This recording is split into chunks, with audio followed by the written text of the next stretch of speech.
MCL, the word in your home.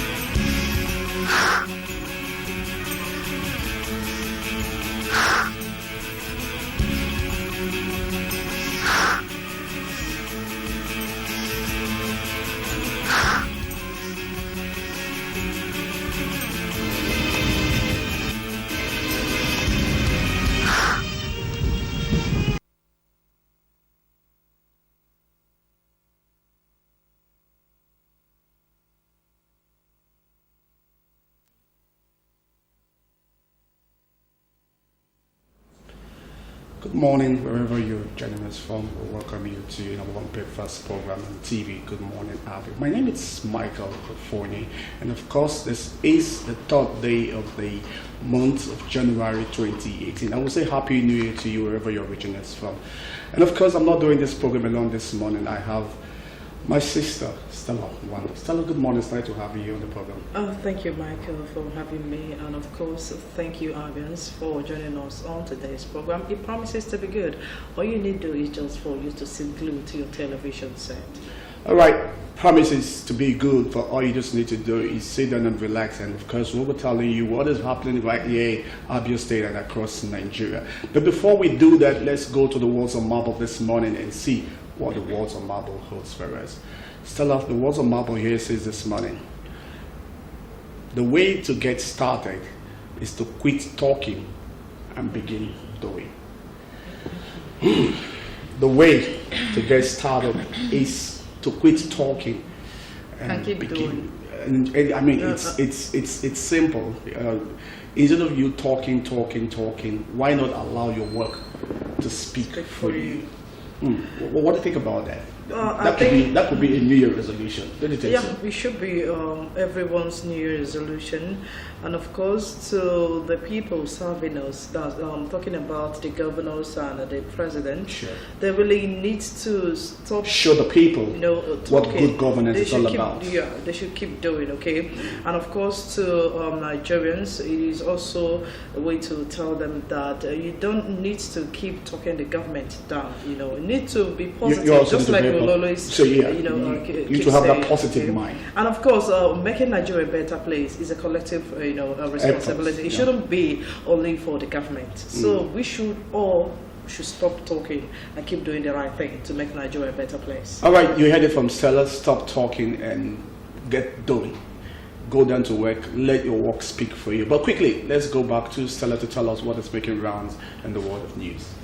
All right, and on the news making round the world, major players in the oil industry Tuesday had reported the fuel scarcity witnessed in different parts of the country during the Christmas festival to the increase of crude oil in international market and the removal of subsidy. National Chairman of PTD, Mr. Salomo Oladiti, with other leaders of National Union of Petroleum and Natural Gas Workers, NIPENG, during the meeting between the federal government and oil marketers at the State House Conference Center, arrived at this conclusion yesterday.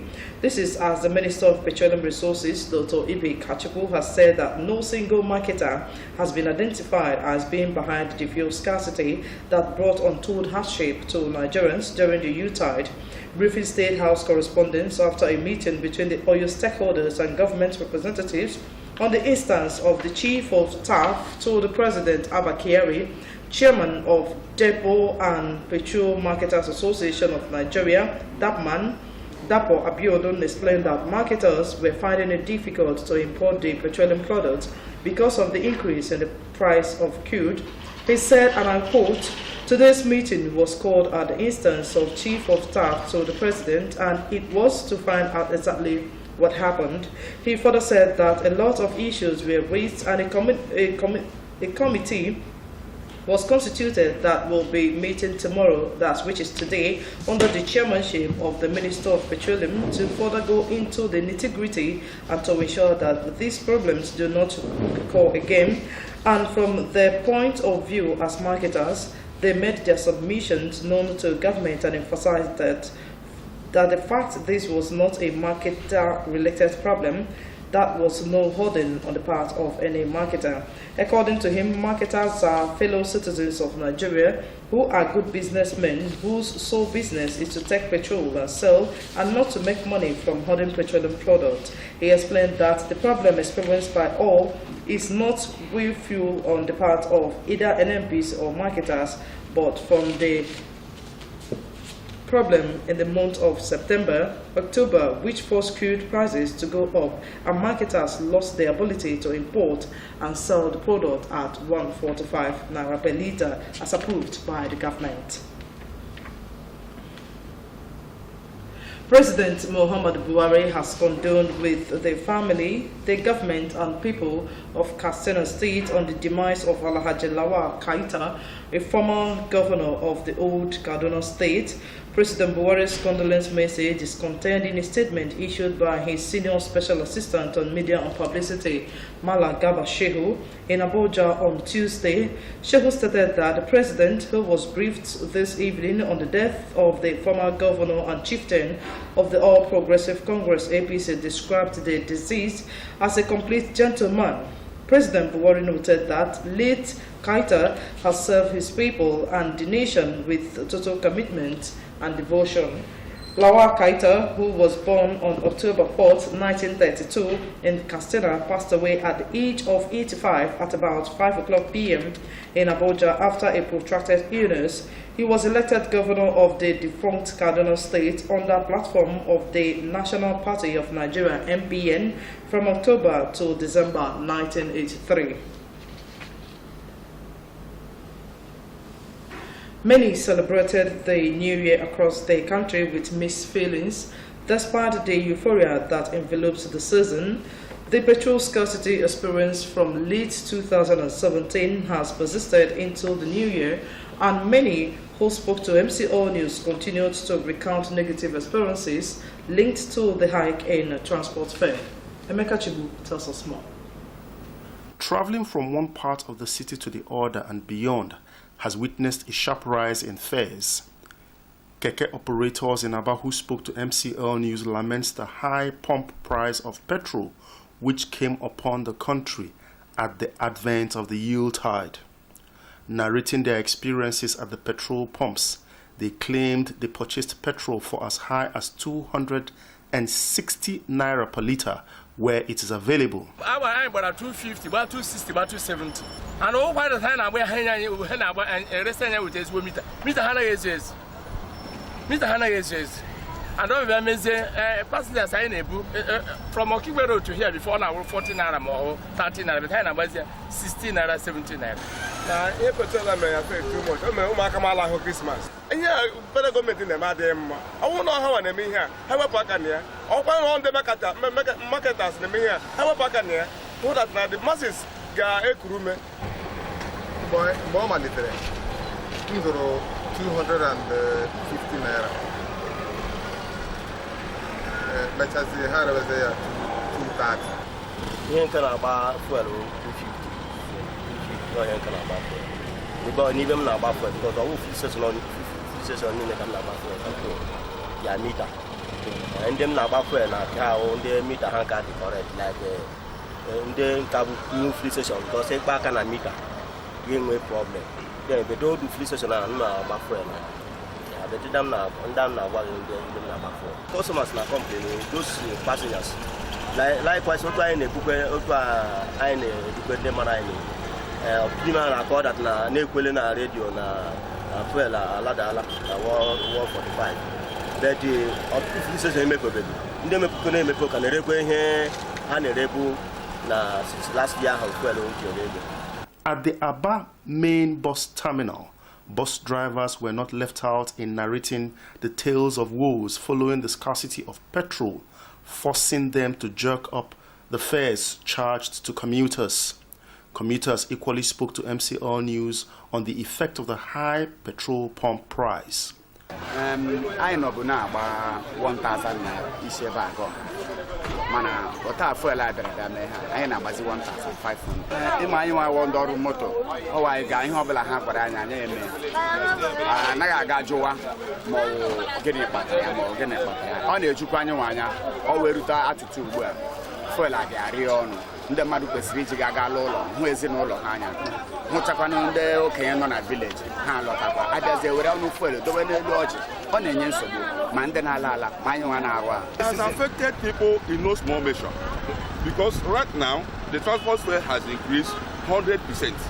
Take for example, people coming down from Lagos to East, they are asked to pay 15,000, 16,000 from Lagos to East.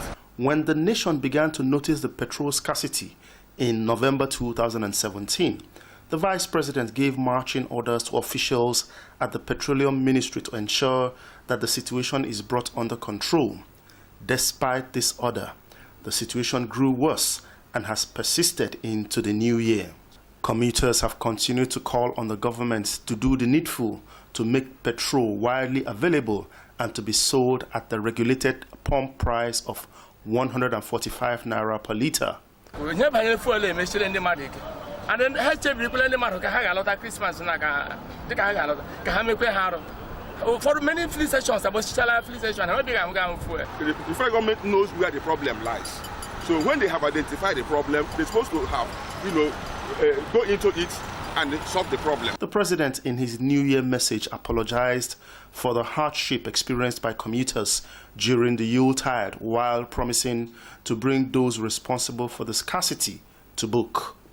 Emeka Chibu, MCL News. The Nigerian Army has said its soldiers on counter-insurgency operation in the northeast have rescued over 700 farmers and fishermen held captive by the Boko Haram terrorists. The rescued persons, according to the Deputy Director of Public Relations, 8th Division Nigerian Army, Colonel Timothy Atinga, were used as farm workers by the terrorists were in captivity. Atinga, in a statement, said their rescue may not be unconnected with the recent successful Operation Deep Point 2 conducted at Chinkungudu and adjoining localities to rout the terrorists. He said that the follow-up operations, which was conducted by the Nigerian Air Force and 38th Task Force Artillery Brigade, 8th Division, Operation Lafia Dole, was targeted at destroying Boko Haram infrastructure and logistics such as communication centers, fabrication yards, bomb-making equipment, vehicles, and other means of sustenance. The ensuing collapse of their command structure and means of survival have therefore triggered the abandonment of the island and escape of the abductees to Mungunu. So far, over 700 former Boko Haram abductees comprising adult males, females, and children have been received by troops of 242 Battalion in Mungunu. Profiling of the displaced persons is ongoing to ensure that no terrorist takes advantage of the situation to sneak into the town. Preliminary investigation will focus on finding out where wanted Boko Haram commanders have migrated to. Meanwhile, 2 pregnant women among the abductees put to bed yesterday in the holding centers.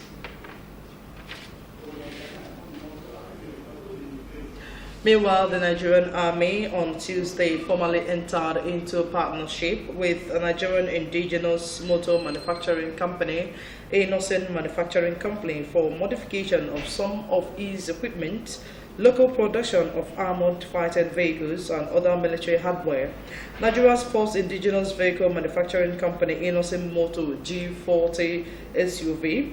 This was made manifest during a meeting between the management of the company led by the chairman, Dr. Innocent Chukuma, and the leadership of the Nigerian Army led by Chief of Army Staff Lieutenant General Tuko Buratai at the Army Headquarters, Abuja. In his remarks, the Chief of Army Staff congratulated the company for giant strides it has recorded in the production of various brands of vehicles lately. He said that the essence of the meeting was to further formalize the business relationship between the Nigerian Army and Innocent Vehicle Manufacturing Company. The Chief of Army Staff recalled with delight that the Nigerian Army, being patriotic and in a bid to encourage local entrepreneurs, asked Innocent Motors to supply 3 vehicles early last year, which were found to be durable and performing very well, as they were employed in combat and proved to be useful, comfortable, and convenient in military operations. The Army Chief said that based on that, the Nigerian Army acquired over 700 more variants of the Innocent vehicles, which were deployed in the northeast for Operation Lafayette Dole. He further stated that the Nigerian Army desires to deepen its cooperation by partnering with Innocent Vehicle Manufacturing Company Limited to conceptualize, design, and modify and produce military hardware. The specific areas of partnership between the Nigerian Army and the company include immediate supply of 100 vehicles, supply of appropriate gears, engines, and chassis required for immediate modifications and repairs of the armored fighting vehicles.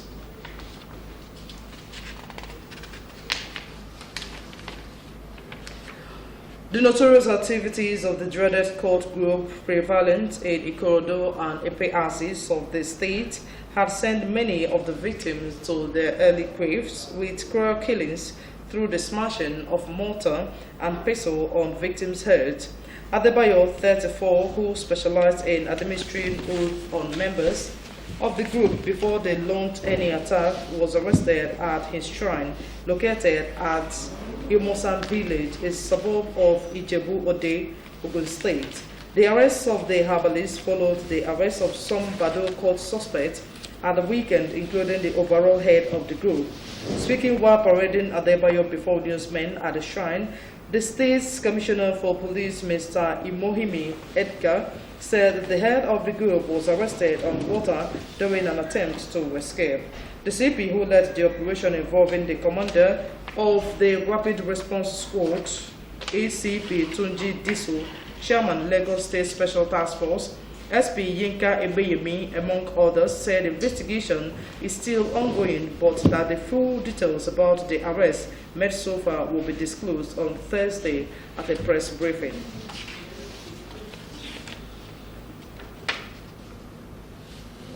Benue State Governor Samuel Otom of Benue told journalists on Tuesday that herdsmen had killed over 20 persons between Monday and Tuesday in Goma and Logo local government areas of the state.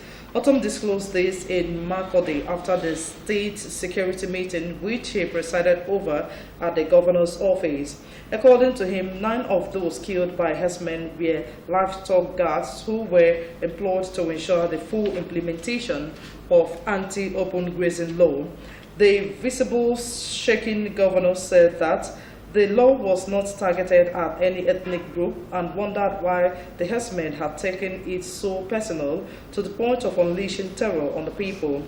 He also frowned at the unwarranted wanton destruction of lives and property by the herdsmen.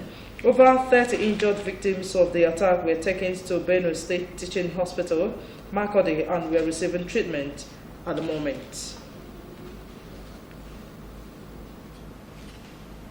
With that, we've come to the end of the news segment, and of course, it's back to Michael to continue with the rest of the program. Michael. All right, thank you, Stella, and nice to be here with you. Let's go for a break, and when we come back, we'll be taking a look at what the papers are saying this morning. Please stay with us.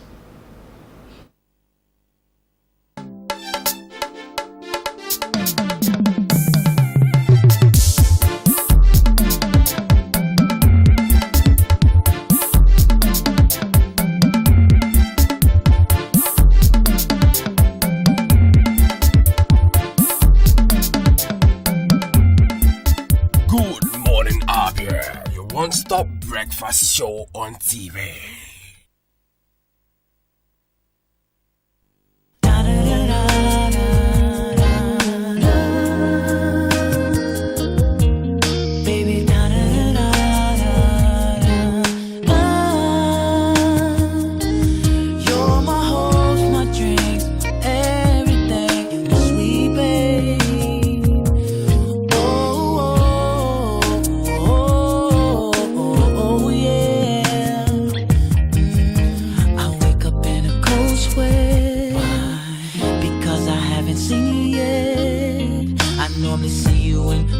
trees. I thought I heard you speak, waiting for the day to end.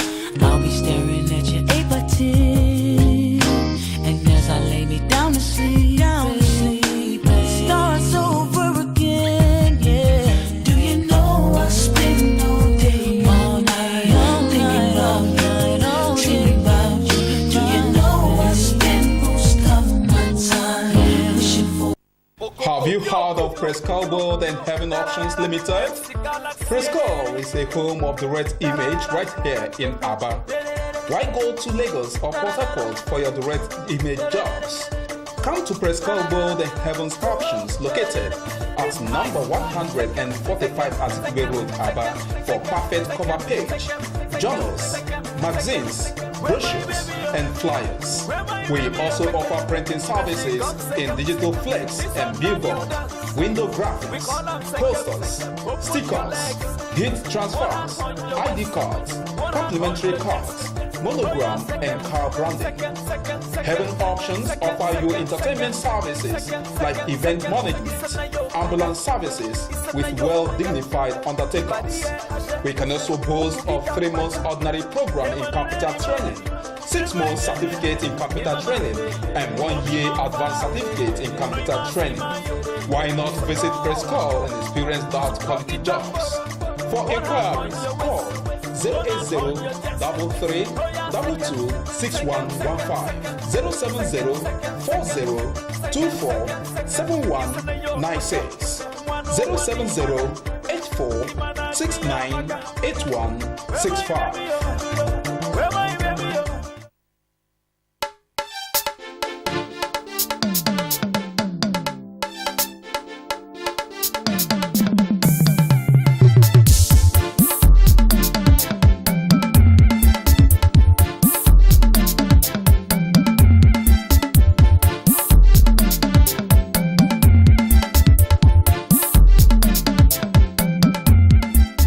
Good morning, Abia. Your one-stop breakfast show on TV.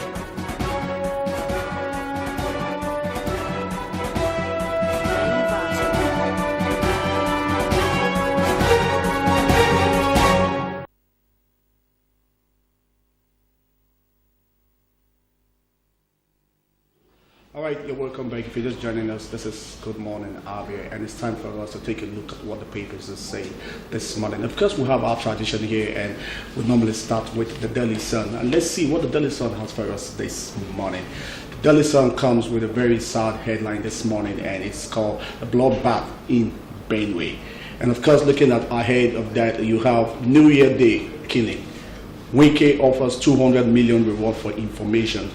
President APC condemn Rivers, Kwara, Kaduna killings. And quickly, herdsmen killed 50 in 6 communities. Governor Otom begs federal government to forestall anarchy. Shekau DS military in new video.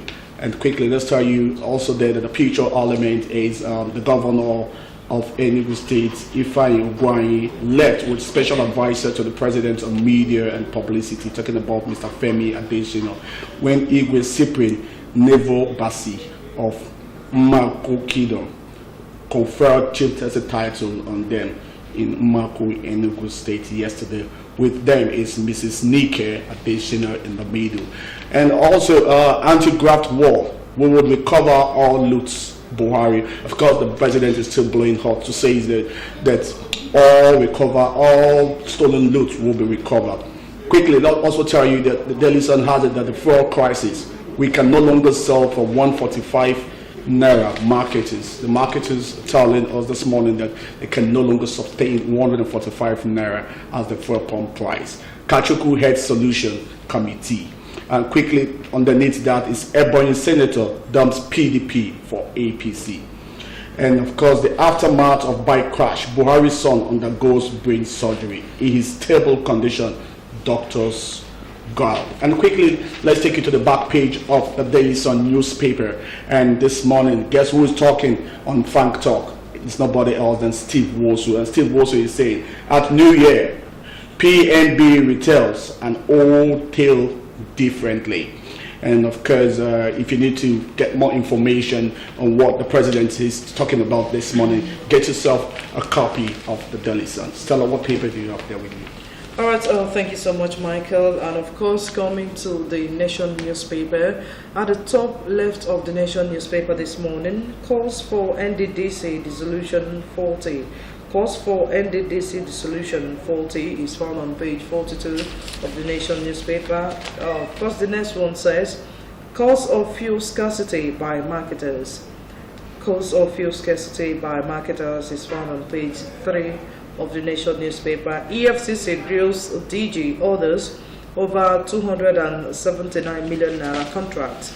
The story is found on page 40 of the Nation newspaper. Conte, Chelsea won't recall Omera and Oina is found on page 10 of the Nation. Moving down, Governor in tears as government killed 20, injured 30.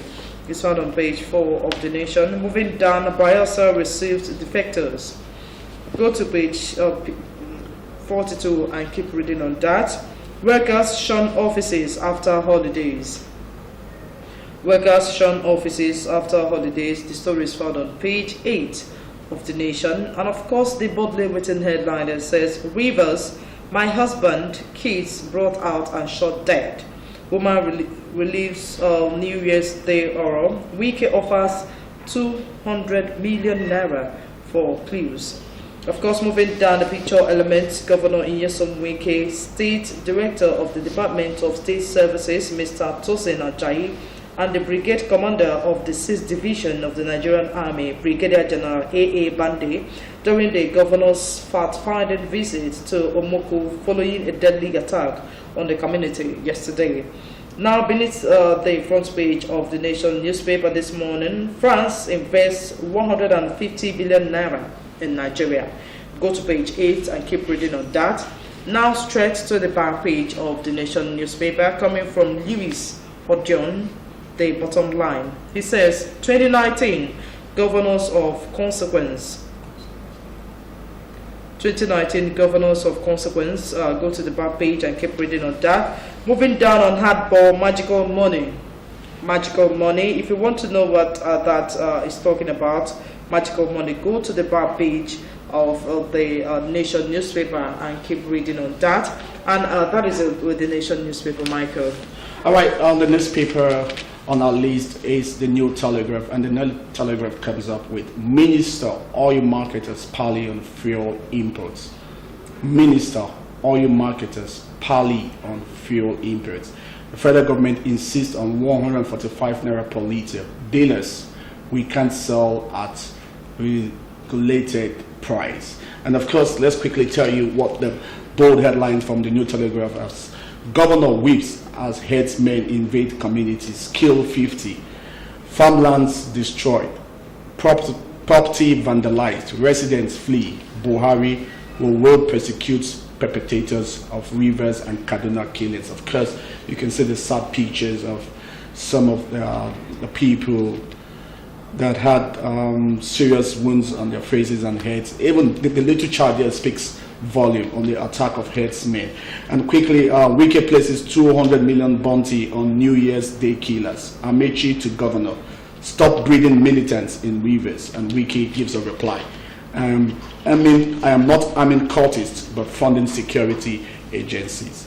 All right, quickly, let's take you to the back page this morning of the New Daily Telegraph, and it's missing links in presidential address. Missing links in presidential address. Of course, it's coming from hard choices, and that is from Festus Okoye. And quickly, let's take you to High Chief. I will not rest until Nigeria becomes food exporting country, Buhari, provided provided there is food sufficient at home. That's High Chief Stella. We would not stop until Nigeria becomes food exporting country.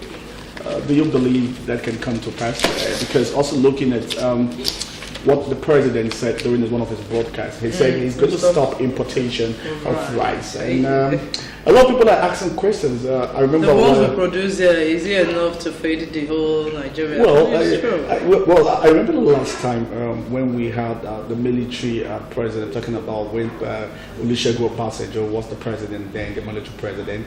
There was something he introduced. It's called Operation Feed the Nation. We really, at the point in time, a lot of questions keep pausing out, and one of the questions is, what happened to that scheme? What happened to that project? Because we thought, but by now, as a country, talking about Nigeria, we should be able to produce rice. And now the president has said it point blank that all license and every rice import in the country we will put to stall. What do you think about that?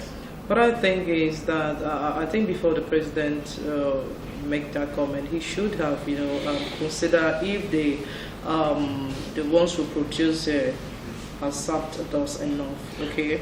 Because rice is one of staple foods we eat. People consume rice on a daily basis, and there should be, proper investigation to visit those mining companies to see if what they are producing are enough. It's good enough. It's also good enough for Nigerians. It's also good enough for Nigerians, because there are people they can't really tell the last time they ate the local rice that is produced in Nigeria. Okay, so they. Well, I also know, because I was just talking to Nora Okafor in Oman, talking about the government, the Abia State government house correspondent, and she brought to my knowledge that Abia State also now produced rice. And I said, well, good enough, but that was not make. The publicity wasn't there, because if really Abians knows that Abia State produced rice, I'm sure would have gone for that. So yes, sure. Of course, the bag of rice wouldn't have been sold in the past Christmas, this last Christmas, at the price of 19,000 naira a bag. But the problem is not producing. The problem is the quantity. The quantity that they produce, the demands. You understand? So that is what we should be talking about. So right now, the president should be looking more to say, before you put a total stop, you need to increase the production of rice. So government also needs to aid farmers to make sure that they produce in large quantity. Goodmorning Jonathan did it, so I don't know what's stopping this present administration from doing that. All right, let's pray that we take a clue. And as Stella this morning, of course, the papers are talking about that the federal government is insisting on 145 naira per liter. Why the marketers are saying, don't go there. Don't even go through the red lines, because we would not sell. Why can't we get fuel scarcity? Why can't we get the fuel thing right? For every administration that had come into play, or come into the seat of the day, it's always a problem with fuel. I remember, even though I'm not a Bible student, but I'll say that there's a portion in the Bible that I like, that it's only the food that goes thirsty in the abundance of water, and so we have this. Why should we suffer? Why should we suffer? So it's a problem. It's a food for thought that we need to ask ourselves. But this morning, you can see 145 is not go area. I don't really know what to say. I don't know what is wrong with this country, but all I know is that with all due respect to this present administration, they failed totally. They have failed.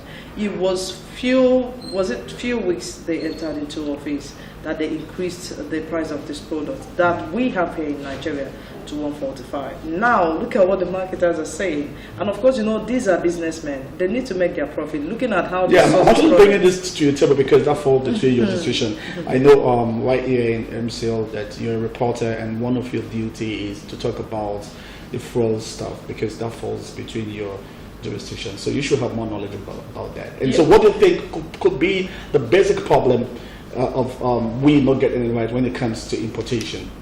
What I want to say right here is that, just like I said, the government has failed totally.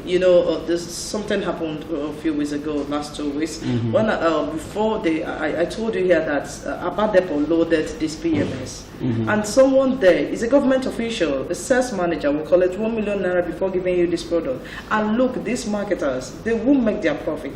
I don't know if you get me. Yeah, so there's no way you pay 1 million naira to get the product and you sell it below. It's not possible. So marketers are saying that they are not making profit. They're not doing it. So the way they source these products, they hike it. And one other thing that I've noticed is that these products are not pumped directly when it comes to the Nigerian depot, that's NNPC. Instead of selling it to the marketers, they go ahead to give it to the tank farmers, that depot owners. Then the marketers will now go, instead of going to the Nigerian NNPC to source the products or to get the product, they go to the farm tank owners to get it at a higher rate. Yeah. So why is it happening? That is why I said that the government. So what happens to the tax force? It baffles me to know that this is happening and we have tax force. So what happens to the tax force? Michael, I must tell you, with all due respect, we don't have tax force, because if we do, some of the sharp practices being done in some of these filling stations. You're talking about the price. Now, most times when you go to buy at even 145, you find out that the 1 liter you buy there in these other filling stations that engage in sharp practices, when you get to another station that the pump wasn't set, you tend to say that this one is smaller than this one. So, and these are the duties of the DPL, to go check some filling stations that engage in sharp practices. So I must tell you, just like people will always say, if I go out to do this report, that we don't have task force in let me just say where I reside, Abia State. Most times when they go to these filling stations, they will enter the manager's office and come back and smile. And that ends there. Then the masses will keep suffering. So we don't have task force. Don't even go there. All right, but I'm still finding it difficult to assimilate some of the sufferings, bestowed on us because of the federal government and the marketers and the people involved in terms of talking about the fuel and the rent. But one question I really also want to ask is, why does this happen every December? Why December? Just like I will keep saying, the government failed to do what they should know that the demand of this product will be high. Most people will just park their car.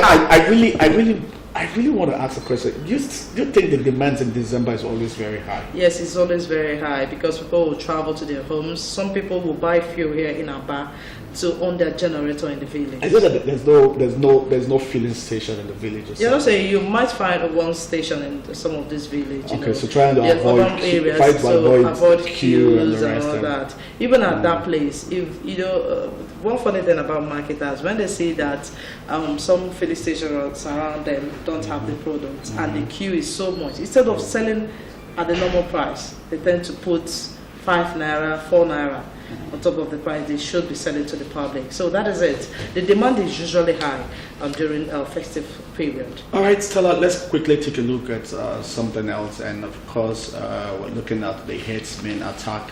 It's no longer news that herdsmen is at it again. And this time, herdsmen killed 50 in 6 communities. Stella, herdsmen again. When will this stop? When will the federal government put a stop to herdsmen? I'm smiling. This is what the president should be telling us in his New Year message, that they have... Are you among those that have said that the president have actually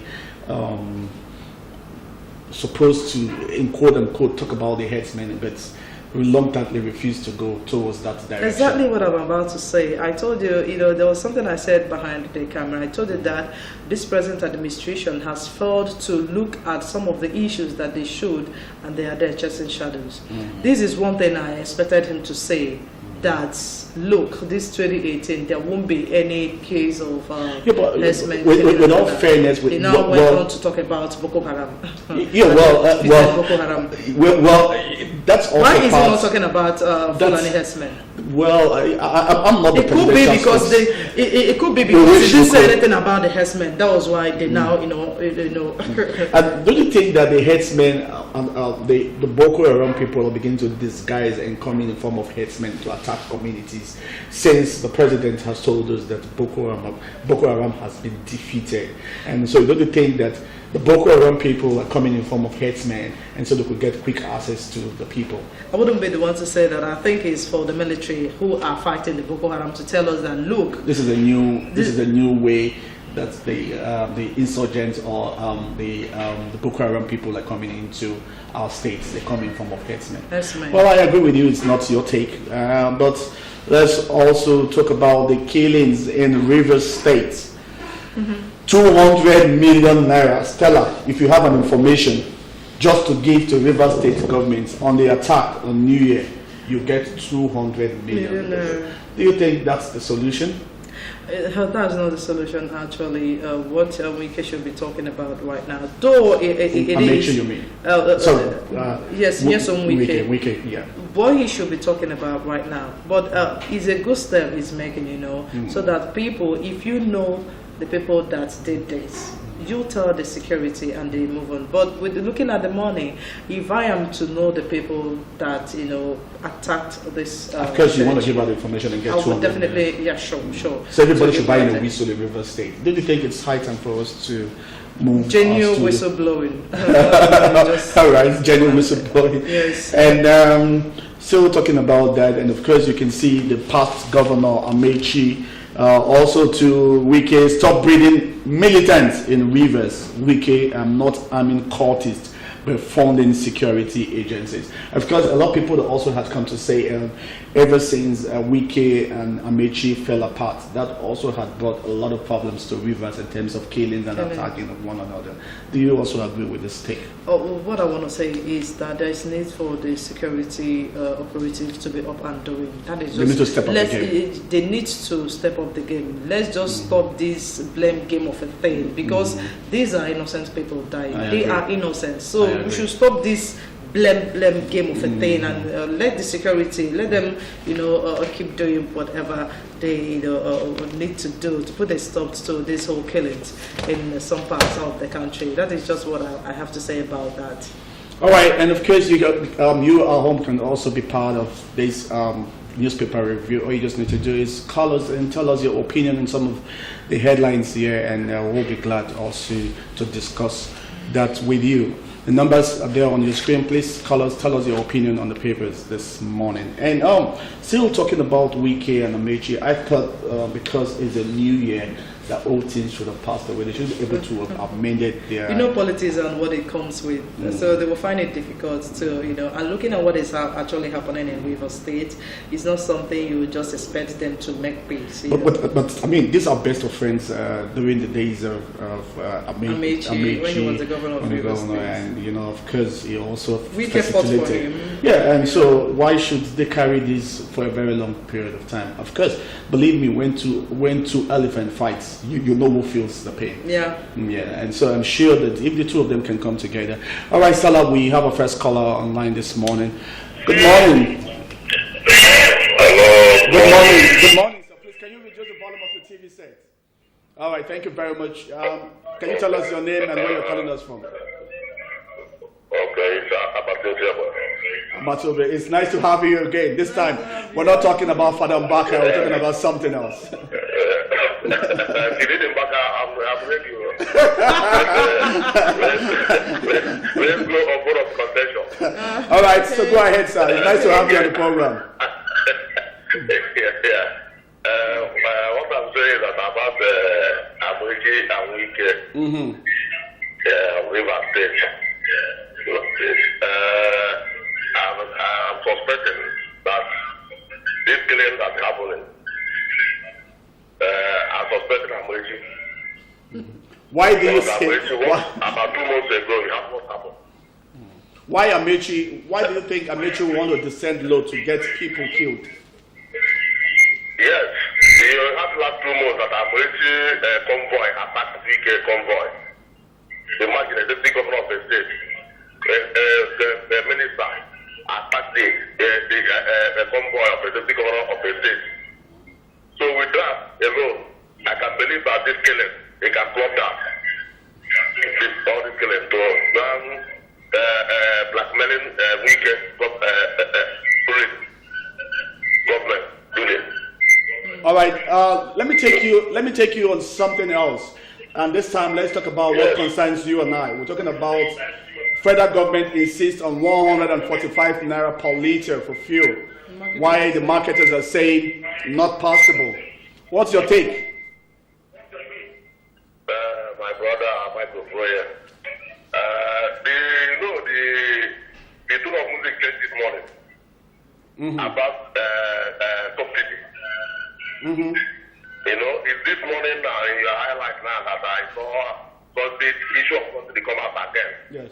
So we are all confused. And you know, during the Jonathan regime, they fought against subsidy. About subsidy. So my brother, talk of words, I want to get detail about this subsidy again, my brother, before I can say it. You know. I sincerely, even though it's a very serious issue, sometimes it makes you laugh because we keep going back and forth and back and forth and. My brother, we are Nigerians. Yes. So I think even you might go for here and tell my sister. If you carry Nigerian body, you can die. I'm telling you. You can say that. But let's be very positive that 2018 is going to be better. Believe me. Michael is always saying that. He's speaking I'm for very. the president. No, I'm not speaking for the president. I'm actually speaking for Nigerians. Let's be very positive. I am very sure that good things will come out 2018. Thank you. Thank you for calling. Let's pray, my brother. Let's pray. All right, thank you very much. It's nice to have you on the program. God bless you. Do have a nice day ahead.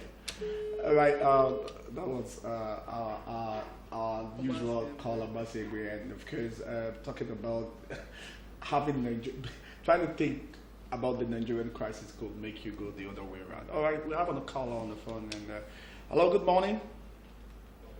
Hello, good morning. Good morning, sir. It's nice to have you on the program. Please, can you just tell us your name and where you're calling us from, sir? Okay, my name is Chris. I'm calling from Abia. It's nice to have you on board, Chris. What's your take on any of the headlines? Or is this something else you want to discuss with us? It's the fourth scarcity issue. Go ahead, sir. Okay, now, many people don't know what the issues really are. Go ahead. Good that we understand it. Go ahead, sir. Okay, like prior to this time, the price of crude was lower than what it is now. I know the way we are running as a country is that we export this crude oil, now import finished product back to the country. Yeah. That's at a cost. Now, when this product has come in at a higher cost, because if you notice, our economy is doing well because crude has been going up and all that. Yeah. The implication is that the price of imported products will also go up. That is why the independent marketers are saying that they cannot sell at that same rate because they are now buying the product more expensive compared to what they are buying it before. Yeah, sure. I know this our country is a funny place now. The same like NNPC can run at a loss, nobody cares. Because NNPC, when they import at a loss, they distribute the product, and even if NNPC is making a loss, at the expense of the country, nobody cares about it. The truth has to be told. We need to know what the real issues are. Now, NNPC, we are now a deficit country, and NNPC cannot sustain the supplies that we need alone without these independent marketers. So when the independent marketers refuse to import because the pricing is not favorable, we would have these issues. If you have been following the news, it was alleged that the memo was sent to the presidency that there would be a shortfall because the independent marketers refused to import fuel because of the price that we are getting the product. We are asking that the product be subsidized. So let's stop fooling ourselves and blaming this person or that person. It is unfortunate that the permanent solution that we can have to this fuel crisis in Nigeria is when we start refining the product in Nigeria. unfortunately, you see, a lot of investors are failing to invest in that aspect, except a man like Dangote, that, like Nigeria is bragging that Nigeria will stop importation of petroleum products by 2019. We are relying on the Dangote refinery that is being built in Lagos. Yeah. Because the capacity will definitely be able to sustain the country. There's other things they are talking about are these modular refineries that I don't know if they would work or not.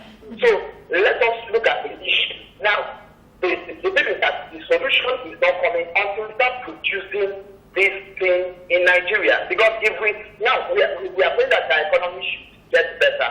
And the unfortunate thing is that we depend mainly on crude oil. Now, when the price of crude oil is rising, the government, everybody is rejoicing.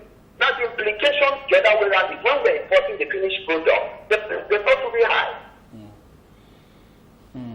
So, now, the solution, like you were talking about, the lasting solution that we're looking at, the solution is refining this thing locally. And the corruption that is in this country is so terrible that they will spend a whole lot of money talking about repairing the refineries that we have. At the end of the day, nothing comes out of it. The solution is privatizing them. Mr. Chris, let me ask you a question, and please, I'd like you to have an open mind and give me your candid opinion on this. The question is, why must it be at this festive period?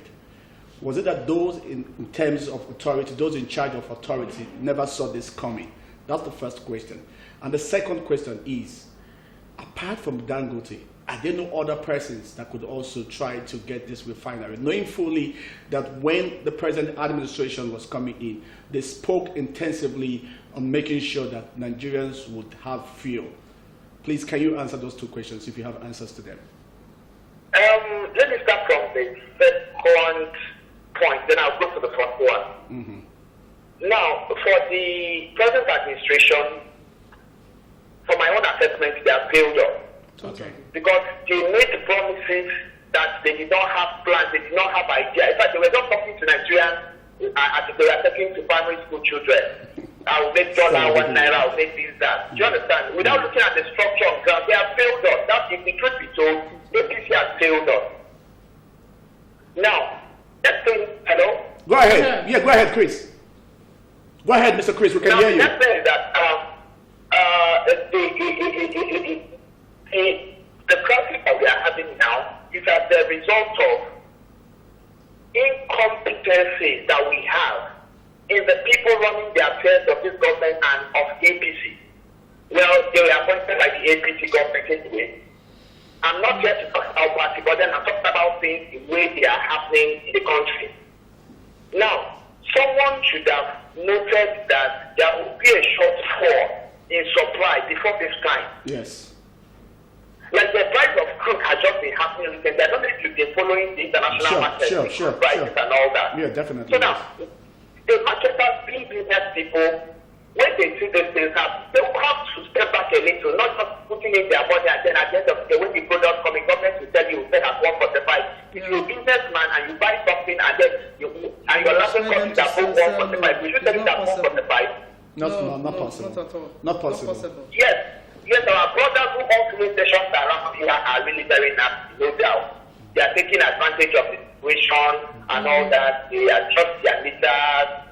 And the unfortunate thing is that I'm not too happy with the press because you people should be at the forefront of reporting some of these things.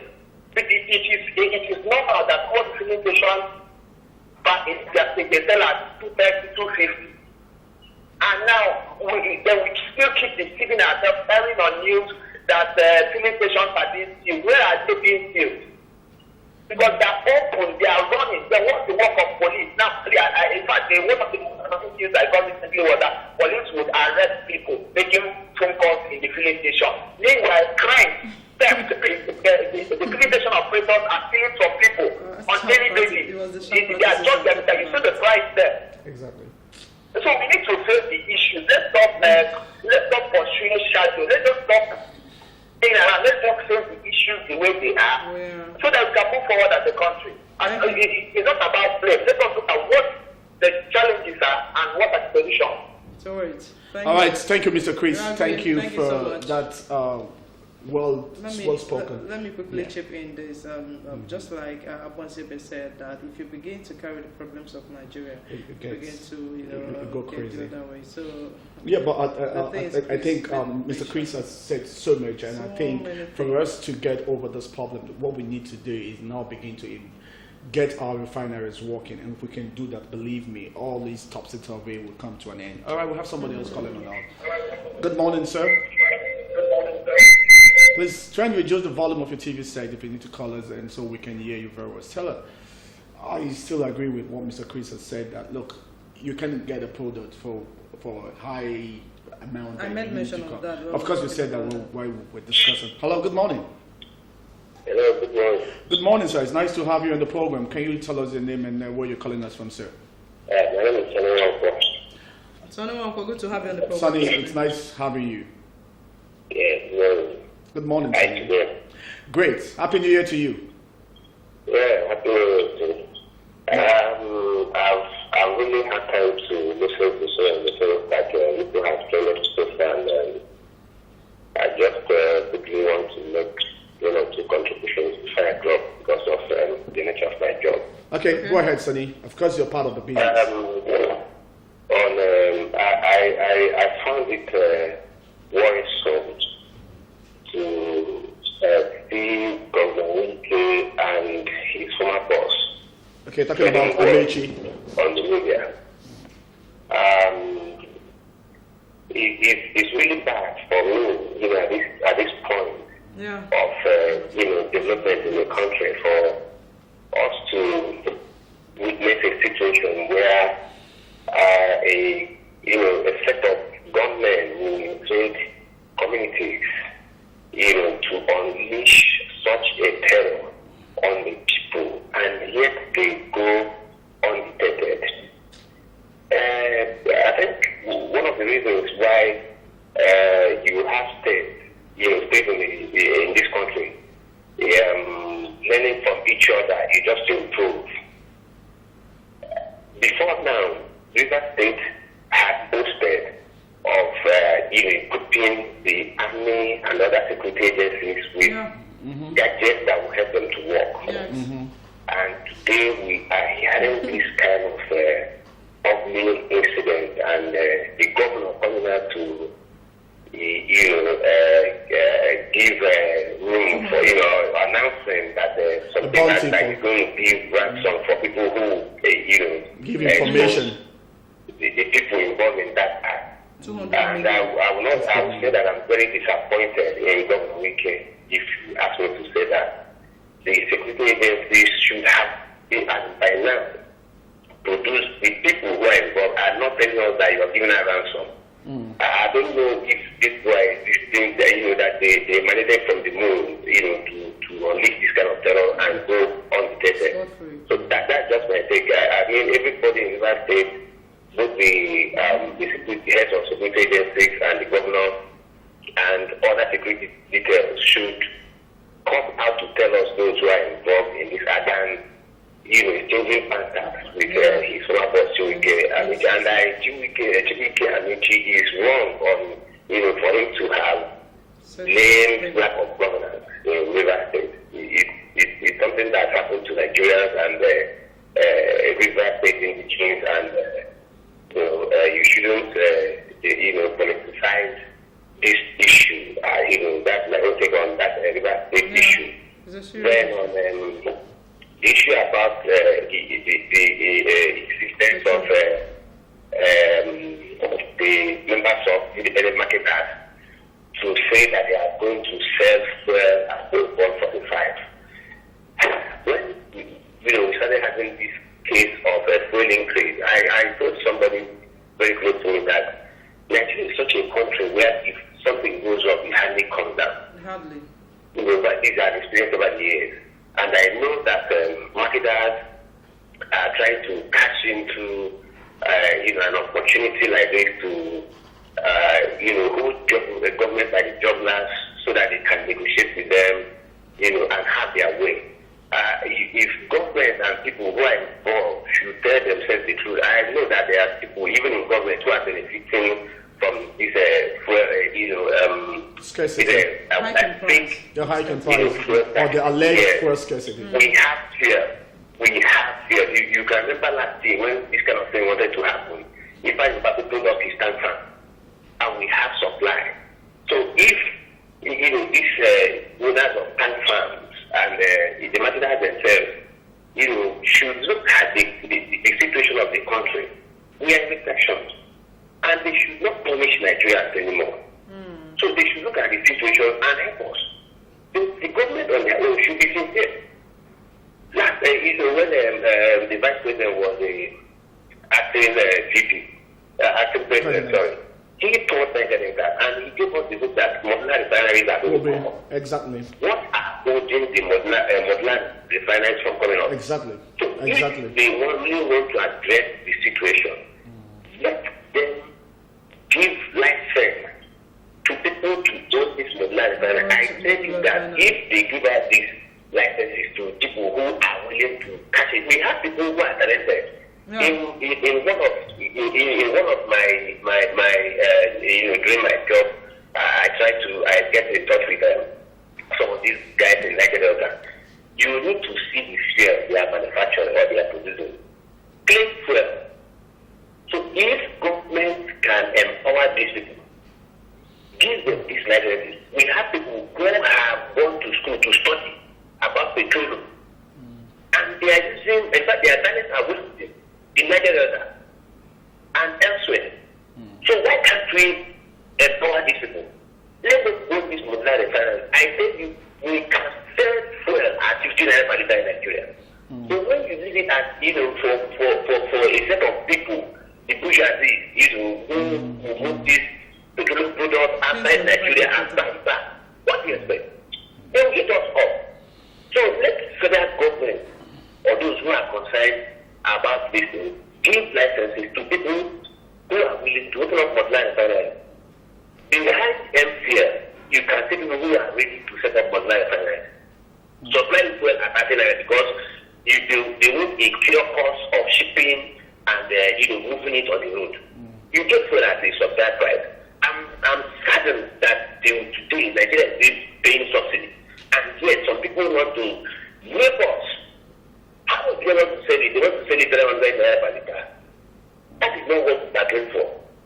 So let them have human faith. Let them have human faith. And to accommodate others. Even like they want us to drink or they want Nigerians to die. All right, Sonny, thank you. Sonny, thank you. I want to commend the Lagos State Police Commissioner. The man has really been doing well. Yeah. Recently, in the news, we heard that he arrested the high priest of Adu Costco, and they've been taking several arrests. In news writing, there's something called follow-up. He has been doing several follow-ups, and what I want to appeal to them is for them to make sure that all these people that they arrested, we are properly prosecuted so that they can serve as veterans to others who might want to engage in such acts. When you arrest people and you did not prosecute, like AFCC is doing, with their trial, that is not what we want in Nigeria. Sonny, let me let you go. That was Sonny Nwankwo of the Nation newspaper. Sonny, it's always nice to have you call and tell us what you think and what is the way forward. Sonny made mention of some vital information, and I think the federal government needs to look into that. First, talking about the giving people that have access or have the knowledge to produce fuel. Yes, and I thought, because I remember when the acting president talking about Osibanjo went to Delta State, and even in Rivers State, he said one of the things he's going to fight is to make sure that these people have the license to produce. And I think if we do that, that would also help us to cut down on our prices. Definitely. And also, he also made mention about Wike and Amechi. The truth of the matter is, of course, we said it yesterday.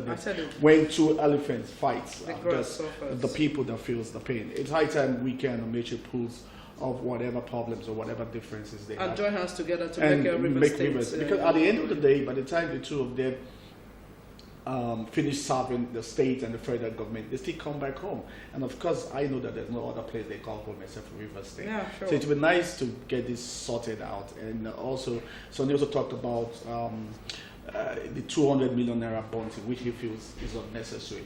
All Wiki needs to do is give a directive to say, look, if by the next 2 hours these people are not, I need the perpetrators to, then I'll know what to do. I'm sure. I believe in Nigerian police. I'm one of those that believes that if the Nigerian police wants to work, they do work and they get results. Yeah. All right, let's see who's on the line this morning with us. Good morning. You're welcome to the program. Hello, good morning, sir. Good morning, sir. Good morning, sir. Good morning. Onyeka from Abia. Onyeka, it's nice to have you. I'm fine. How about you? We're fine here. And of course, yeah. What's your take? 1 o'clock. Yeah, it's 1 o'clock yesterday. This morning I was calling on this line. I'm not getting anybody. Oh, sorry. The line, this line is actually open from 8 o'clock in the morning. But then if you want to call our news line in case you have a news break, we have other lines that could also serve that purpose. But this is just for the programs. I was trying to say something about the issue yesterday, defending the money, but I don't know whether I can be able to. Oh, go ahead. Sorry. Yeah, sure. Go ahead. Go ahead. About the Madam Baka issue. Stella will be taking that, so just go ahead. What you get is that as I'm starting now, you can be able to see that it's a prophet. The Reverend Father, you understand? What you get is what God told you. Not what he decided on his own self. Are you getting what I'm saying? Well, we hear. We can hear you. There's something that God can be able to say something to somebody. And the person did not do it. And God will intervene with that person that the person did. Understand? Last time he said that Buhari is the savior, he will have to be a savior, is the savior to Nigeria or something like that. That's what God told him to do. And this time around, God has already told him another thing again. What I'm saying now is that if God can be able to use him back to Nigeria, to people, that's that. I'm very, very happy about it.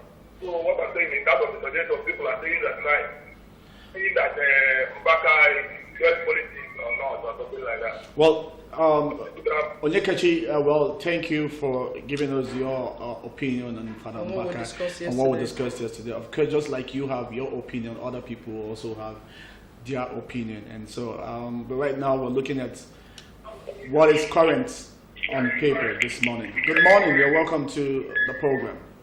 Can you tell us your name? Morning, sir. My name is Comrade Chimere. Oh, comrade, it's nice to have you on the program this morning. Thank you, sir. Please, I just want to chip in a little on this fuel scarcity of routine.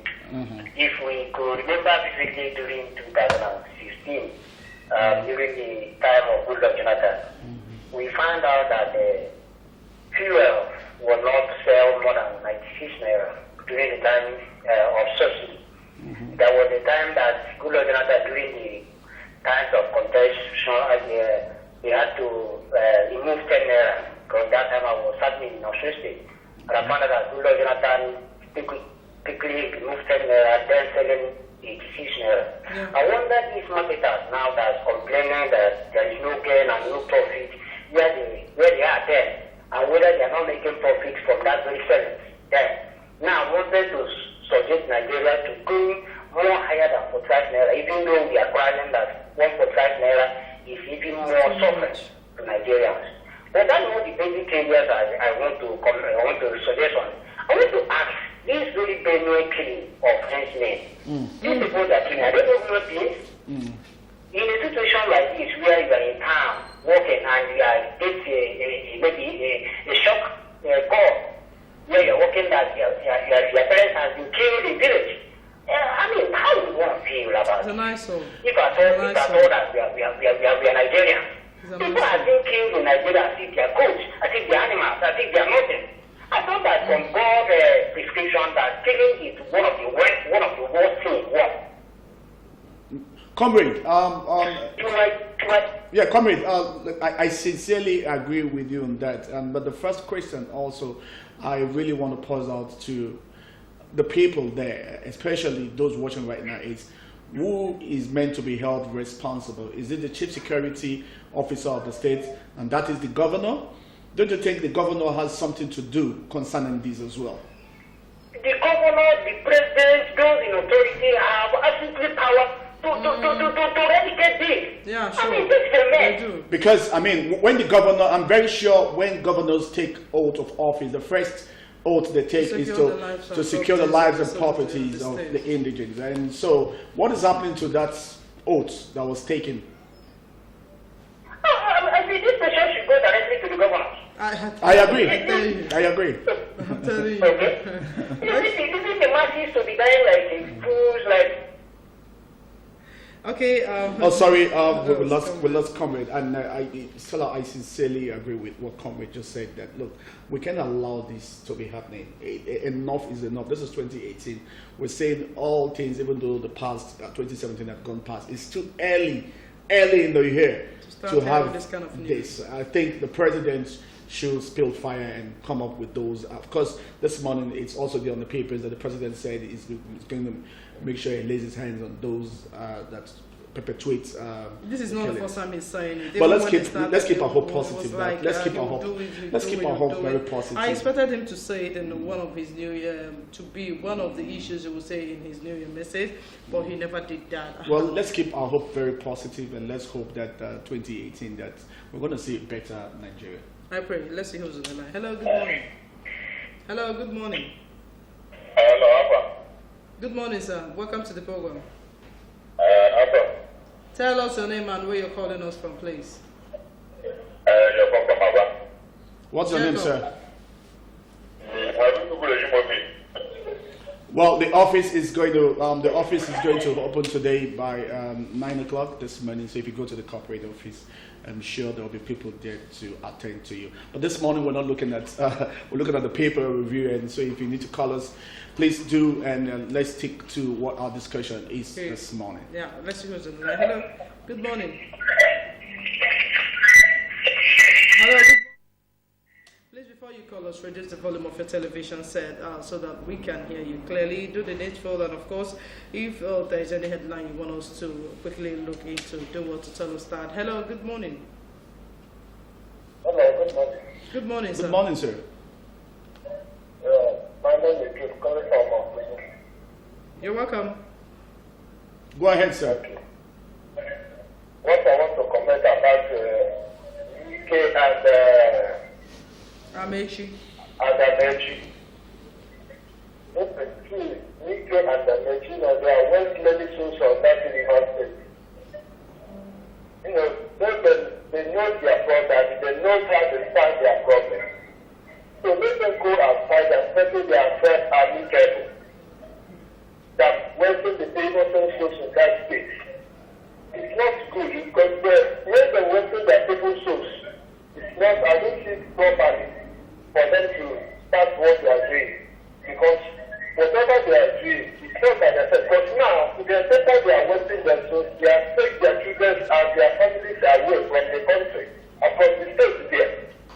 And see the people's children and people's, look at what happened in the New Year. So how they look at that, wonder how they wasted the people. So let them go and settle their problems and make them by their side and stop wasting the people's souls there. Yeah, And let them come back together and make sure that their state has become one. So they can just enjoy their hands together and make their state become something in life. So for the people, for the good of the poor masses here. And so, secondly, the one I want to comment about the fuel taxes. What I want to ask that, what should we do from January, 1st January to November, and every December, the fuel will be add money, it will be a time for a cost of fuel every December. That is where I'm wondering. And the people may plan themselves to travel on December. At the end of the day, because of the fuel scarcity and fuel increasement, they can't be able to travel again. So my problem is that what should we do so in every December? I'm not saying it was November, January, or December. It will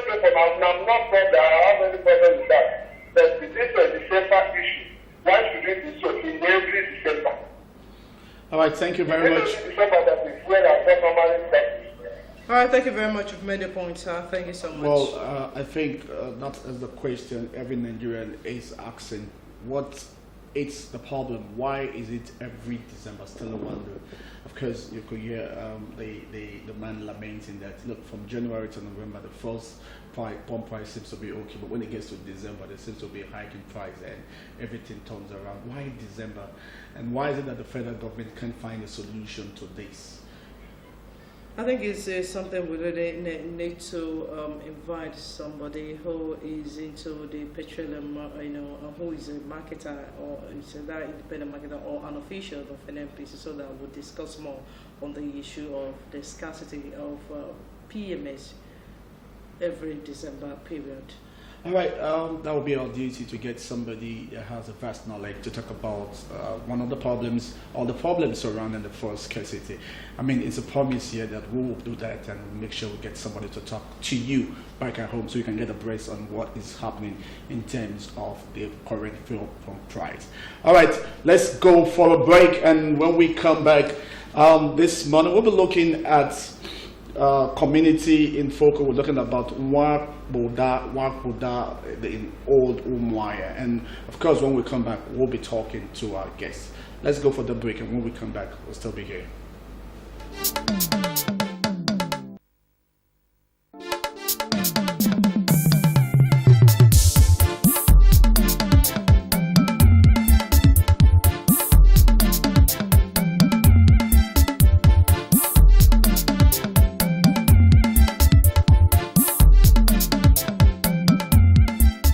Good morning, Abia. Your one-stop breakfast show on TV.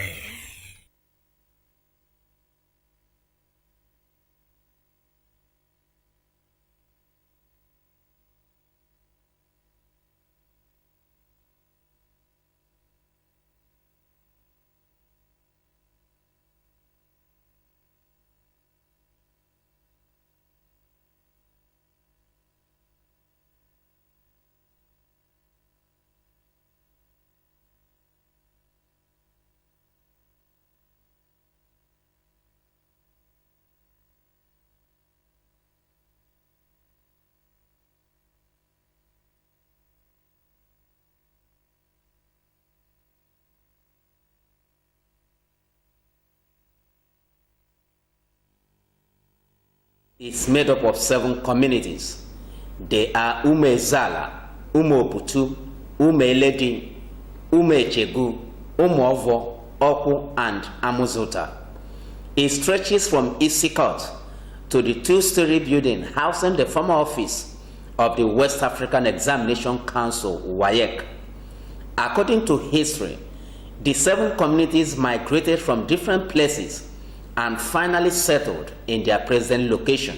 Old Umuahia, as we know the name presently, is made up of 7 communities, 7 villages that have by now divided again as a result of development and creation of more autonomous communities, which we may discuss later. The 7 villages, as I knew Old Umuahia from the time origin, comprise of the first village you encounter coming from the up area, Isikot, is Umezala. Then you come to Umobutu. Umobutu is the second village as per se. Then Umeledi, and we have Umechoku, we have Oku, we have Umovo, and we have Amuzota villages. These are the 7 villages that make up Old Umuahia. Amuzota being at the tail end, close to Umudinkwa Ubakala, the bound off with Umudinkwa Ubakala. These are the 7 villages. They intermarry because they have no maternal or fraternal relationship, as you say. There's a taboo where Umezala or Amuzota, Umechok or Umobutu cannot marry each other. They agree to be one village, one community rather. So that is how I know Old Umuahia. And they have a central marketplace at Afi Beach. And they have a very ancient river or stream called Uyivu, a popular river known by almost everybody as at that time and now, and it's still existing. So it's an ancient town, as per se, if you can judge back from the 7th dynasty. Because judging from Waboda, who now talk of Ibeji, and Ibeji talking of his own father, if you look at the genealogy, you see that a lot of races have come and gone even before the era of Waboda. One of the communities, Umobutu, comprises of 3 kindreds. They are Ibeji, Kamano, and Umuoma. Ibeji was the founder of Ibeji, and he established the Ibeji market, said to be the oldest market in Umuahia. Ibeji was a wealthy merchant that deals in agricultural produce. Ibeji market was the meeting point of buyers and sellers within the old Umuahia clan and beyond. The market was said to have attracted people from Ibegu, Mporo, Abreba, Uzuakole, Eda, Mbause, Obo, among others. That market go by the name of the founder.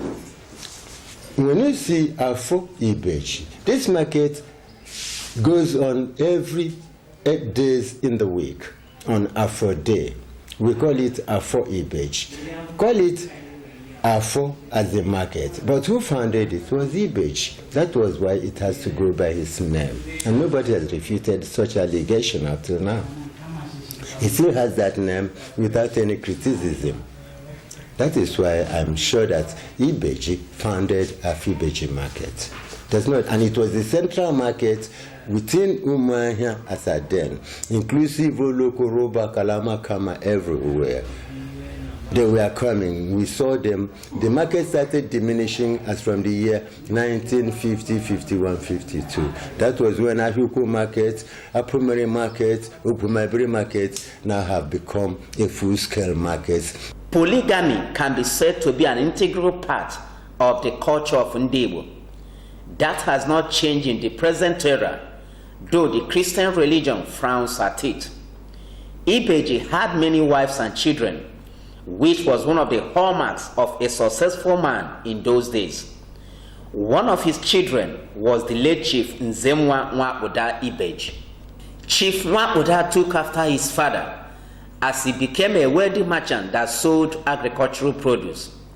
Due to the absence of money as a generally accepted means of exchange, Nwabuda exchanged his goods with the Europeans through trade by barter. The Europeans exchanged his goods with mirror, gunpowder, among other items. As a product of a polygamous family, Chief Nwabuda also married many wives. A mud house he built for one of his wives, Nne Onukwuo, has not been demolished. It is still standing in his country home, Ibeji.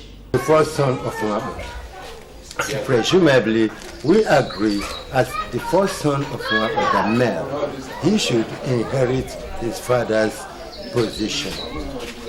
Nwabuda died, as you heard, around 1920 something, and I was born in 1948. So for me to be here to say exactly what pattern or type of building, I cannot say, but I know for sure that where I'm standing was inherited by the first son of Nwabuda, Inuke and Ukeji. Inuke is now based the other back area. Nwabuda gave him his own portion, and then Alfred Ogido. There's no way you can mention Nwabuda anywhere. In fact, I met a lady in Port Harcourt, and he mentioned Nwabuda, and I just asked her, "Are you from Udumaya?" You understand? Just straight away. I don't think that is even a name that is you can see in other households. It's just a name that is just there, and because why people became very interested in that name was that man of the 1914s and the 1915s was a great man. He was a great chief, and because he was a great chief, that was during the period of the Kugo rulership and all that. You remember within that period, people were very militant. Don't forget that in 1929, women rioted. It was still against the colonial powers. So people were very militant in the sense that they don't encroach on their rights. So something like that, that is what Uda was opposing, an encroachment on his ancestral rights. And that was it. And that's the way I took it.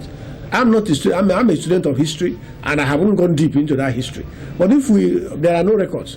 If there are records of history, and I know that historians will have recorded him and placed him in a proper place in history for posterity to see that he did a good job. He was opposing the colonialist encroachment on his ancestral land. Oda is an institution. Whether you appreciate it or not, whether you recognize him or not, but he knows that there's something he has which must be appreciated and recognized. You just can't start trespassing without recognizing that you are passing through somebody's. Whatever you are, whatever your arsenals and whatever, the issue is, I am the custodian of this thing. And you just can't mess it up because you think you are this or that. We must dialogue. That's the way I view it. You must recognize me, you must appreciate me. You must know that I exist. And I accord you your own recognition. So that's the type of power, not that of a shotgun. It's something internal. You know, he had some individuality. There's something in him that makes him stand out. And he insisted that he must be recognized. And he was recognized, directly or indirect. Now that he's being talked about, discussed, that's recognition, even if it is posthumous or whatever. So he's made a name. Chief Mwabuda had an early contact with the Europeans through Major B. Croft. B. Croft arrived Odumahia in 1896. He was said to have come from Oguta in present-day Imo State and was warmly received by Chief Mwabuda. B. Croft was instrumental to the building of the St. Silas Anglican Church, reputed as the oldest Anglican church in Omahia. He also established the post office close to Afibeji Market and Women Training College, which has been converted to Federal Government Girls College. Before the arrival of the Europeans, Old Omahia, like other Igbo communities, had established local administration that included the judiciary. The Okonko court played the role of the judiciary. Members of the court adjudicated disputes between individuals. Okonko is still in existence in Umobutu. However, we were not allowed to film the area which is close to the Umobutu Council Hall opposite Afibeji Market. Okonko still exists up to tomorrow, but we don't discuss about Okonko if you are not a member of Okonko. But meanwhile, I want you to bear in mind that Okonko is the place you can ascertain or you can have the truth. Or for the poor one to have the face of justice. Concord, I don't like intimidation or nothing. The truth is being said there openly. So I want you to have that at the back of your mind. Even the poor ones, the widows, they have that faith in Concord because the truth, they get the truth from that place. Yeah, they get the truth from that place. The truth of land matters, and different matters. The fact is that the truth comes from there. They don't lie. We don't lie. We say the truth. No, you won't get justice unless you come close or you have a problem with somebody whom you feel that has done something wrong, or that has something wrong between you and somebody. Then you are looking for justice. When you are looking for that justice, if you come to the Okonko family, you will get the justice. The arrival of the Europeans in Old Omahia led to the establishment of the customary court. The setting up of the customary court did not affect the operations of the Okonko court. Both the English customary court and the Okonko court existed side by side. The customary court was set up within the area known today as Isi Court. That was how the area derived its name. Yeah, in those olden days, you see, all the communities handle their affairs on their own. But then, as at the time, precisely between the year 1896, as I said earlier, to 1991, to be very sure. The white man had already entered into Umuahia, and they were looking for a seat of government. They found Old Umuahia a very good environment for a place of stay and do their administration. In that sense, they started building schools, encouraging the markets and other activities that Mabuda and his men were doing, which was good. And they introducing their own era. But why they chose Ishikot, from my own opinion, was that Ishikot, being at the center of Old Umuahia, Afara, Umuobia, close to Amakama from the other lane, that is Ururuka Road, that they can come to that point as a meeting point, decided to choose it as a place of handling issues, trifling issues and cases. And then in the Igbo language, they gave it the prefix Ishikot, where all cases were being handled. And in that premises, according to the map of that area, as at 1901, it has already been annexed by government as a judicial premises. They have built the very court hall, the quarters for the what we call Kotima, that's the court messengers. They were all living in that base. That area that you have shopping centers now and the Cherubim Church behind are the quarters for the very court. It was just a community of his owners at that time. Chief Nwaoda, a paramount ruler, was appointed the court clerk by the British. He administered justice within the Old Umuahia clan and beyond. The appointment was widely regarded as a compensation for accommodating Major B. Croft, who was chased away by people from neighboring communities. My great-grandfather, Nzewa Wabuda Ibeji, lived at the time we were not born. But the history told us by our own grandfathers that he was a famous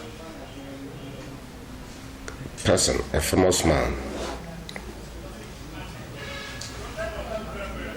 and a great man as well.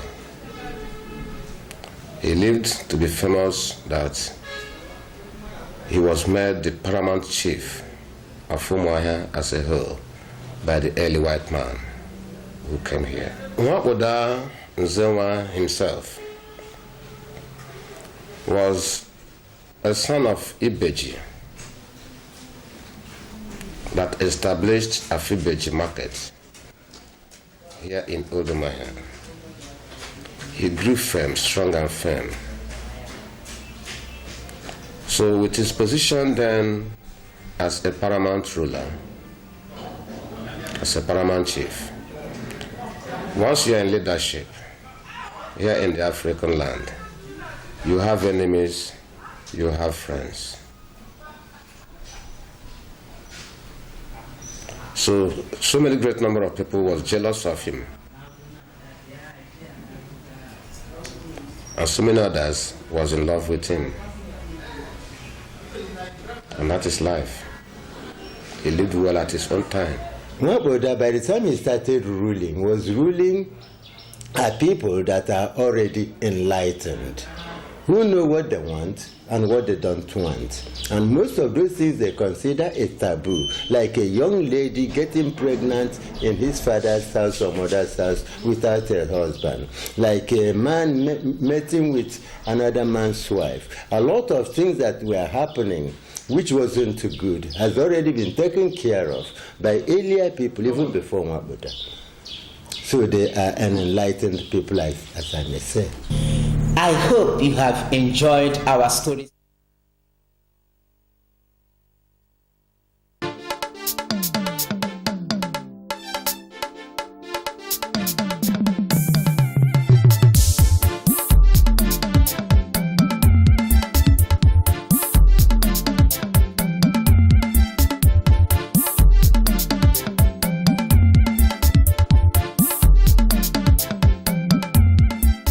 Good morning, Abia. Your one-stop breakfast show on TV.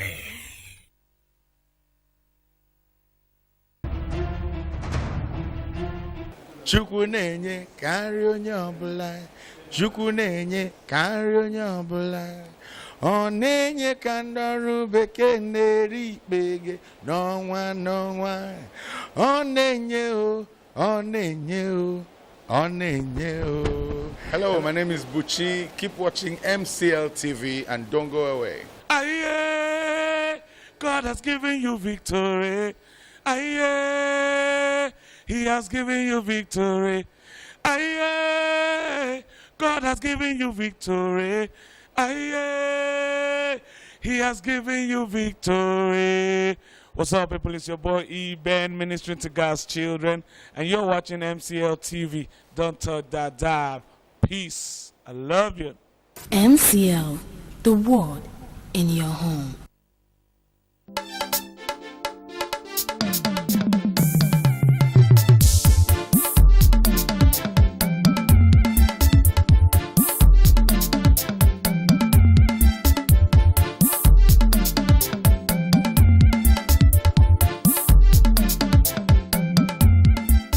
Good morning, Abia, your one-stop breakfast show on TV.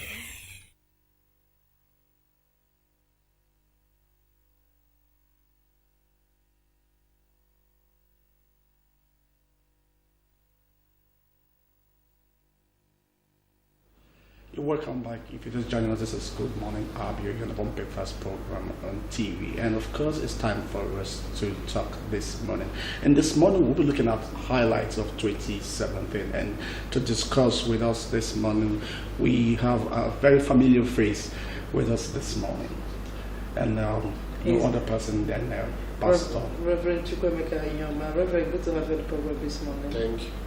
It's a pleasure having you with us this morning, sir. And quickly, let's take you on some of the questions that we've actually posed for you this morning. And our first question is, how would you describe 2017?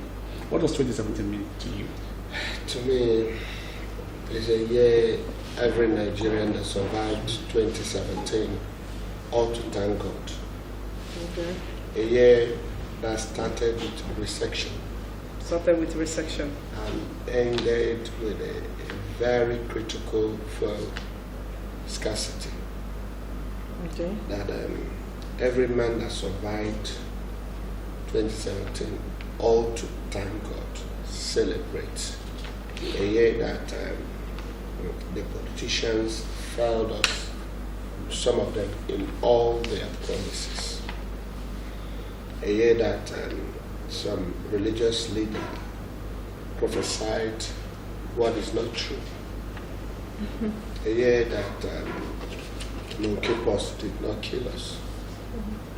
A year that the bag of rice and other things, our economy is a problem.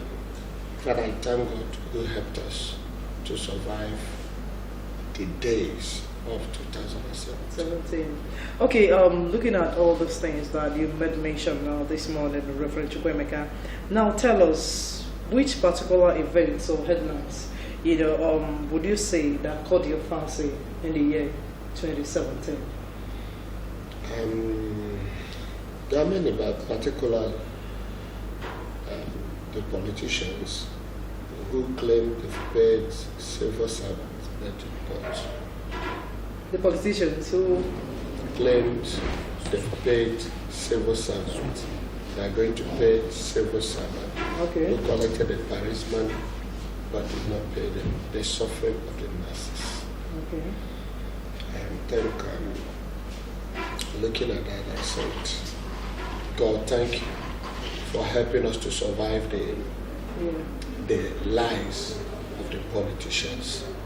If you go through, you see, something like some other states, not Abia State, who told you, somebody gave civil servants 18 days. 18 days. To go and enjoy. Okay. Enjoy what? No payment. Okay. And he will come out and will sign that you've been paid, but you are not paid. So that is what caught my attention. The lies of the politicians supported by religious leaders.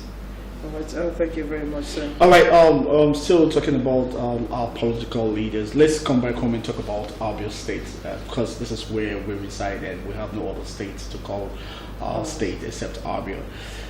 Can you tell us Abia State in 2017? What's your take? Abia State, the governor started Abowere Road, I think in 2016, and he's still on it. Okay. Just a patch. Okay. And still telling us it's all good. It's all good. To me, the governor failed the Abians in 2017.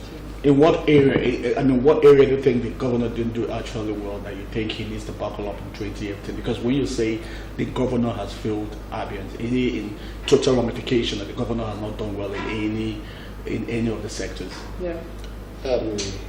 I said this based on expectation. Okay. Based on whom we believe he is. Based on what we are expecting from him. Take an instance.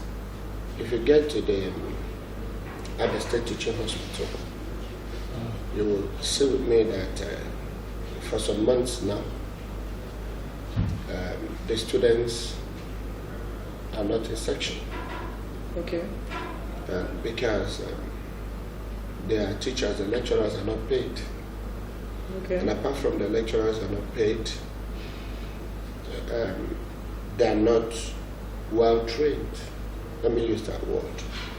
Quoting one of the examiners who visited that place sometime from Namdazikio University. Somebody asked me a question. Why did most of them fail?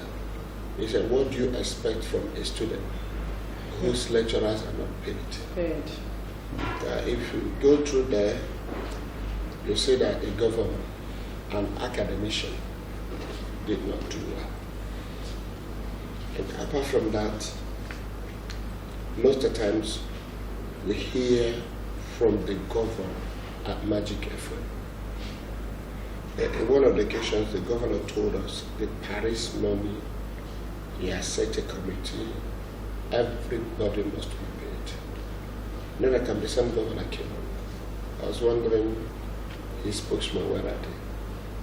The same governor came up and said he did not know that the people who facilitated the fund ought to be settled, and settling them, the money wouldn't be enough to take care of the salaries and others of them. So I wonder, a man of such nature, again, looking at the flag of the Port Harcourt Road. If anybody is calling in MCL, all they'll be talking about, if there are 108 are talking about Port Harcourt. All right, just hold on to that. Still talking about calling. Please, you can also call us and tell us your contributions on the highlights we're looking at. We're looking at the highlight of 2017 on this program this morning. And of course, still with us here is Reverend Chukwemeka Inihoma. So go on with it. So, Port Harcourt Road, sometime the construction company dumped there. Let me use the word dumped. Sorry, Reverend, we have our first caller on the program. Hello, good morning. Yeah, please, can you reduce the volume of the TV set? Yes, good morning. Hello? Yeah, good morning, sir. We can hear you. Please, can you tell us your name and where you're calling us from, sir? I'm coming from Port Harcourt Road, Uboy. Talking about Port Harcourt Road. What's your contribution, sir? Okay, sir. I want to contribute here that our governor disappointed us. What we heard from governor, we have not seen it in the year 2017. So, the talk of Port Harcourt Road, they are passing it small, and they are in the name of governor, which is not governor. It could people pass the road. Governor has not given us. He has not done anything for us. So we are just trying that here. After some few days, we hear at your education that they are great everywhere, they are doing everywhere, they are doing not. So that is it, we are suffering here. All right, thank so you. We need God to help. leaders got the record in the year 2008 to make change be. All right, thank you very you. much. What was actually All what right, you said? we're just trying to portray what you just What said, you that just the said. governor actually it's coming on to say that he has done this, he has done that through other platforms, and of course, when you go back to check some of those stuff that he had talked about, you hardly see those things on ground. The truth is obvious. And apart from that, the Fulani herdsmen are terrorizing other states, but in our states, the Aburus are terrorizing. So, ours in Abia is not just the headsmen, Yes, but talking about supported by it.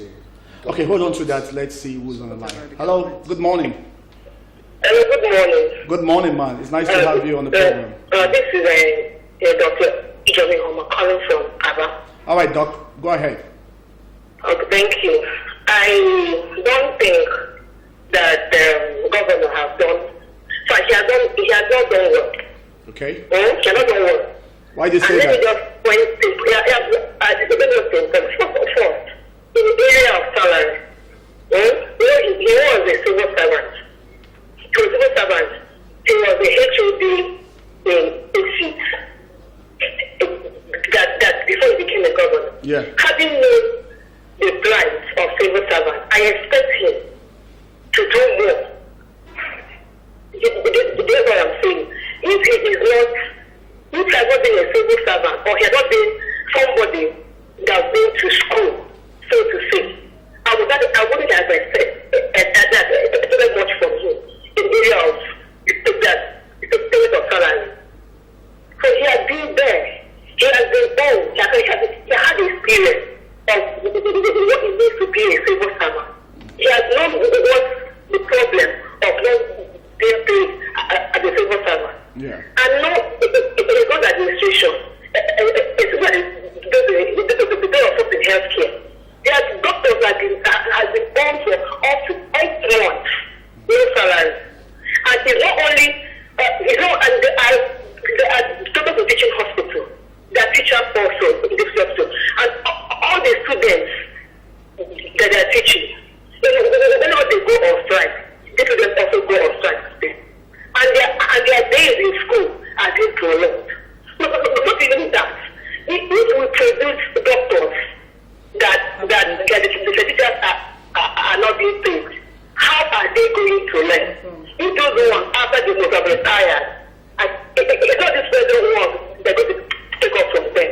For instance, let me give you an instance. This exam they wrote, the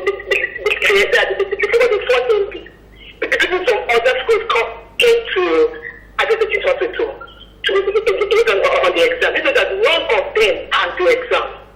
Because if you ask the director that came, he said that they don't have teachers and they cannot be paid. How do you expect them to learn? How do you expect them to learn? And their doctors are going to produce tomorrow. So in 2018, I am appealing to him. If he can stop all this road construction, working on roads, other infrastructure, everything, let him just focus on one area. Let him just focus on one area. Let him do it well. Any area that he wants to focus on, let him focus on very, very, very well and do it effectively. After all, other people do is focus, highlight of 2018. So leave your focus in 2018. Do whatever you want to do. Do it very well. Thank you.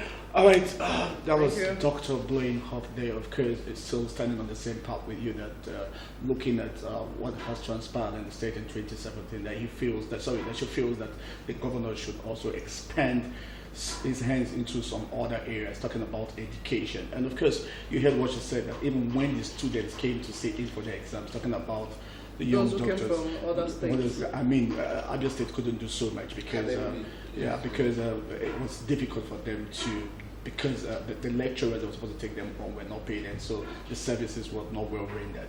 Well, we hope that 2018 will bring up a better future. But still talking about that, we have we have somebody else on the line. Good morning. Good morning. Good morning, Ma. Please, can you tell us your name and where you're calling us from, Ma? My name is Glory. Your name is what, Ma? Did you get that, Stella? My name is Glory. Glory. Yes, go. Madam Glory, please kindly speak up a bit so we can hear you. All right, Stella, go ahead. Okay, actually, Reverend, you were just talking about the issue of non-payment of salary to Apart from that, workers. I was talking about The issue other of states activities terrorized by herdsmen and activities of touts in other states. Touts. Heavily supported by the government. You said that. How do you come to your conclusion that the government is behind touts the in activities of states? touts in other states? How did you get that information? How did you come to your They are conclusion? task force. Okay. One of the news, one of the interviews in the same Magic FM, one of the commissioners said there are some flying taxes, revenue that they need to collect, and everybody should bear with them. They didn't tell us the way they will collect it. Sorry, Pastor Chukwemeka, so I need to get your quotes very well. You heard on one of the radio station that the commissioner. The commissioner said, what sector, what commissioner, I mean, what portfolio does the commissioner anchors? Let me keep that to myself for some reasons. Okay. But he said there are some flying revenues that they need to catch daily, like the motorists, that the government have to get them. And in getting them, whom are they using? The touts. If you go to the states, they will tell you they belong to this and belong to that. All right, please just hang on. Let's see who's on the line. All right, good morning, sir. Hello? Hello? Yeah, good morning, sir. You're welcome to the program. Please tell us your name and where you're calling us from. Please reduce the volume of your TV set, Mr. Ike. Please reduce the volume of it. Yes, Mr. Ike, please reduce the volume of your TV set. I could still hear myself. Thank you. All right, yes, go ahead, Mr. Ike.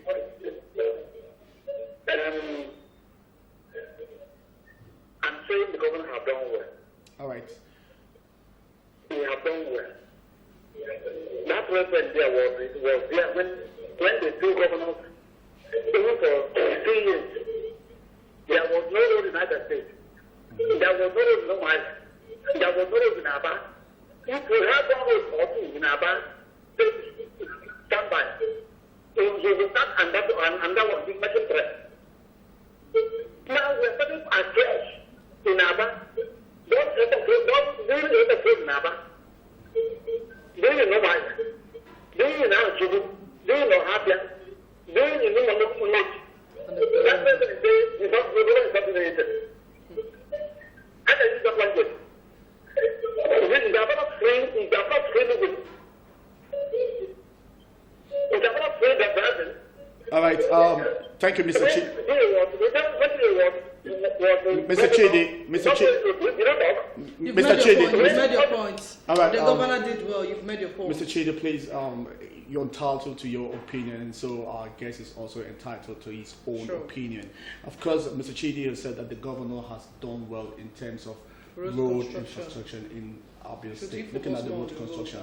And if you ask me sincerely, I would align myself with him to say that the governor has done well in terms of road construction in Abia State. Well, it is just comparing the governor with the past governor. Yeah.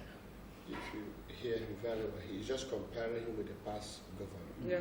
But he refused to compare him with other governors in other states. If you compare him, if we go by that comparison. Would you also want to look at it from a different perspective, that it is very possible that what the government or what the governor inherited could be a problem of some of the setbacks? Well, because if you look at other states, you want to compare, like for example, I'll tell you that before Ambode came on seat, Fashola has done tremendously well as the governor of Lagos State. And so when Ambode came in, it was like 60% of the job was done. And so there's no reason why you want to lay such comparison looking at Lagos State and Abia State. It is, I mean, it's like comparing Nigeria to America. Now we compare Akwa Ibom State before the coming. All right, still talking about comparing Akwa Ibom. Please just hang on while we see who's on the line. Hello, good morning. Hello. All right, go ahead, Reverend. So, comparing Akwa Ibom before the former governor came in, what was Akwa Ibom like? What did he inherit? And what did he do? The one there now, what is he doing? And I'm looking at on whom he is. These people that are talking about him, he has done well, do not know him. This man is something good when he was in academic section. Yeah. One of the best brain. And where is the best brain? He headed a department, and that department was very good, so excellent. Everyone was saying, this man is the best. Where is the best in him? I'm not comparing with he did this road. Look, administration in Abia State would have been the best. Let them allow him to bring out the best. Yeah, Pastor. And he knows that he's not bringing Pastor, out the best. I still want to ask you the same question. There, look at it from a different perspective. Don't you think because the past administration or the past administrators have not done too well in terms of bringing up the state? Because if you let's go by what you gave earlier, talking about Akwa Ibom. I know very well when the former governor of Akwa Ibom, talking about Senator, what's his name now? Abia was there. He did wonderfully well. And so when the present governor took power, definitely it was like 60% of the job has been done already. And so looking at Okezie Ikpeazu as the present governor of Abia State, and looking at Abia State past governors, where a lot of people have faulted past administration past government of not doing too well. Don't you think also that could be a layback to what Okezie is suffering at the moment? Well, this is APC language. Well, I'm not an OPC person. Yes, blaming the past administration. A Messiah, whenever we need a Messiah, whenever a Messiah comes, a Messiah comes to correct what the past did wrong. I saw Okezie as a Messiah, and I am expecting the character of a Messiah. One of the characters of the Messiah is to correct what the past administration. All right, let's just hold on to your thoughts while we take this. Hello. Good morning, sir. Good morning. Still up at the on the line, Mike. All right, go ahead. Mike, you are saying the truth. Okezie Ikpeazu is trying. In terms of the rules, you can never take Abia State to compare Akwa Ibom State or Anambra State, because the past regimes, they done nothing. So Okezie is trying in terms of road construction. Then, please, like what my sister, the last speaker, said, the doctor, education or civil service session, type of payment. Salaries. Let Okezie try. Let him emulate from the last election of Anambra State. Yeah, my brother Mike and my sister Stella, you people observe that 80% of people that voted for Obiano and Anambra civil servants. Yeah. Because he's paying them. Yeah, you're correct. He's paying them well. So I'm pleading and saying if somebody closer to Okezie or his advisor, if Okezie can use the money he's budgeting for the campaign on 2019, about 50% of it to pay the civil servants. We said that here. They are going to vote for him. We said that They are here. going to vote for him. We said that here. He's going to win.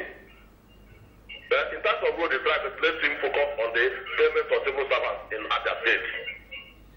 Mostly like that, my speaker last night cried about education venture, which is true. Somebody may enter a university today with somebody in Univic or UNM. The person will graduate in 4 years, you've seen in school, 7 years in Abia State. It's not good. It's not good. So let him use it. Money is budgeting for the election. Let him use the 20% of it to pay the civil servants. You will see they are going to vote him. He's going in second term. Thank you, my brother. Thank you very much for calling. And Pastor Reverend, of course, you heard what Mbasi said. talking about that, well, if we look at the ramification that the government has done well in terms of road construction, but in other areas that the government needs to buckle up. I like you said, sometimes everybody's entitled to his opinion. Sure. I'm only saying based on whom I know him to be. Your opinion. The few days he handled this environmental ASIPA, Mm-hmm. he did excellently well. I agree with you on before that. becoming a governor. Sure, I agree. What is ASIPA like now? Aba is still the dirty state we know. And people are still being arrested with tax collecting, all this for this and that. Yeah. And yet, people are paying for ASIPA and their deities are not being collected or being taken away by the But Reverend, I and Stella were discussing this backed up before the program came live on air, and of course one of the questions Stella actually pointed out to me was that the state government had made it very clear to indigents on where and who to pay with the exact money to. Of course, we've seen it on our advertorials and some of the press release by state government to say you don't need to pay to individuals, you need to pay to the state government's account. And so don't you think the indigents also are not doing the right thing not to pay to the bank and have the receipts? Of course, if I pay to the bank and I have my receipts, you can't come threaten me because I know I have a proof to show that I have paid the exact amount of money the state needs from me. Yeah, that's true. Because one thing with Abia, Abians, especially Abia, very stubborn. Yeah. And they have to devise one way or the other. But what I'm saying, let the way to get the. So you agree with Stella on that, to say that Yes. people should pay to the bank? Yes, people should pay to the bank. And the government will not just say it once. It should keep telling the people. Keep telling Orientation. them. Use the media. Because this is a system we are not used to. I'm talking myself. A system not used to, but there's one system we're used to, and that is when people call in to make their. All right, sorry, go ahead. We lost that call. So you have to orient them. You have to let them know, and you have to use people to set example. Yeah, sure. You have to use carrot and stick in handling this, so that people will come to understand and do it very well. Get to the civil servants and all the rest of them. You still see there are still maneuvers and taxes. Reverend, please, I'm going to beg of you for us to pick this call. Hello, good morning. Hello? Sorry, we missed that. Go ahead, Reverend. So, in revenue collection, I think the system is not right. To me, it's still the old Abba. Okay. It's still the old Abba state. And we are expecting change. I don't know if you have a road, you have a good road, but you cannot drive freely on that road because of distance. The other day, we stopped on the road for 28 minutes because of touts who stopped a big vehicle. Where precisely was this? At Okigo Road. Stopped with a policeman. At the time I got there, I was shouting. I was talking to them. And the road was so blocked. They were just climbing, waiting, doing one another, shouting on the man to show them this ticket and the other ticket and the other ticket. In this era of ITC, I think we should automate our distance. All right, Reverend, time is no longer on the side. I've got a sign from those at the control that our time is up. But believe me, tomorrow, Aunt Stella is going to put up this, and we will expect you to come around and tell us what you feel about 2017 and the way forward to 2018. But before I'll let you go, I would like to get a final word from you as a Reverend. 2018, what do you expect for 2018? As everybody has been prophesying. Do you want to also prophesy? Has God spoken to you? Charlie Boy prophesied. Well, Charlie Boy is not a man of God. Well, Mbaka prophesied. Yes. Tunde Bakari prophesied. Every other man that called himself a prophet and non-prophet is prophesying. Reverend Chukwemeka is about to prophesy. Also prophesying that there is hope. There is hope. For every Nigerian. we are going to face more political crisis from some of these liars who have occupied the political position. There's going to be more lies from them. But all the same, God will vindicate the righteous. Because the gate of hell will never prevail. The gate of hell will not prevail. The coming of Christ is very close. Let's keep hope. Okay, let's keep hope. Thank you so much, Reverend Nihoma. Hoping to have you here tomorrow to keep talking more about the highlights of 2017 and what we expect from the government this 2018. All right, it's still Good Morning Abia, your one-stop breakfast show on MCL TV. We'll go for a break. When we come back, and of course, Una Salachi will be. I think time is no longer on our side for us to do this post again. I think it's our time to go. Michael will forget this post, and also say apologies that sports won't be coming your way again today. Promising tomorrow we'll give you an update on sports. I am Stella Wando. And of course, I'm Michael Ofonia. This is where we'll begin our curtains for today's program. Thank you for being with us for the past 2 hours on this program. Hopefully, we'll be here tomorrow to take a look at the highlights of 2017 and what the future holds for us for 2018. Please sit back while we bring on the next program on Asalachi Omabia. Thank you very much.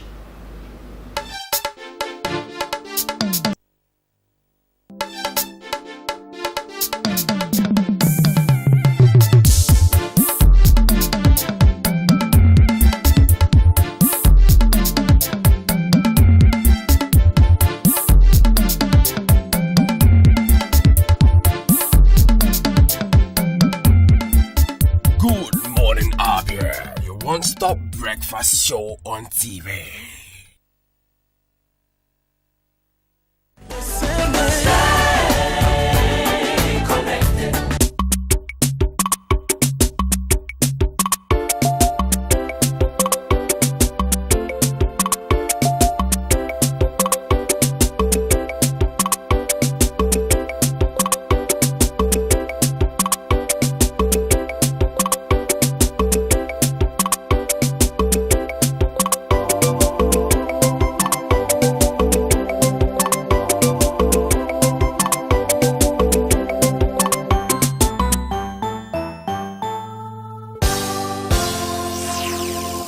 MCL, the word in your home.